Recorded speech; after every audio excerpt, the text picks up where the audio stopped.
नमस्कार शेतकरी मित्रांनो, खूप आनंदाची बातमी आहे। देशातील लाखो शेतकऱ्यांसाठी प्रधानमंत्री किसान सन्मान निधी योजना म्हणजे एक आर्थिक दिलासा आहे। पण सध्या सगळंच लक्ष लागलं आहे ते 20व्या हप्त्याकडे, कारण याआधी 19वा हप्ता 24 फेब्रुवारी 2025 रोजी जमा झाला होता।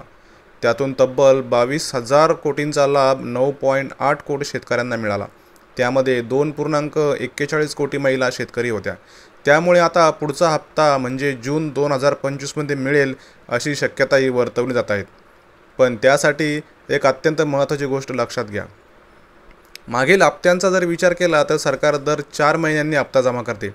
योजनेचा 19वा हप्ता 24 फेब्रुवारी रोजी वितरित झाला।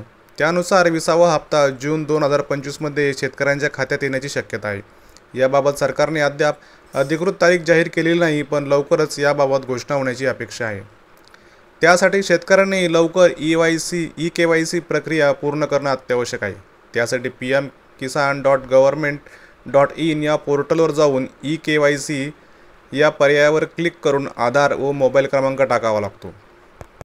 OTPच्या माध्यमातून ही प्रक्रिया पूर्ण होते। ज्यांना ऑनलाईन करता येत नसेल त्यांनी जवळच्या CSC केंद्रात जाऊन ही प्रक्रिया करावी, कारण सरकारने स्पष्ट केलंय ई-KYC शिवाय हप्ता रोखला जाऊ शकतो। भारताच्या ग्रामीण जीवनाचा कणा असलेल्या शेतकऱ्यांना अनेकदा शेतीतून फारसा नफा मिळत नाही। त्यामुळे 2019 मध्ये केंद्र सरकारने PM किसान योजना ही सुरू केली होती। दरवर्षी 6,000 रुपये 3 समान हप्त्यात शेतकऱ्यांना थेट बँक खात्यात जमा करतात। मित्रांनो, हा व्हिडिओ आवडलाच शेअर नक्की करा।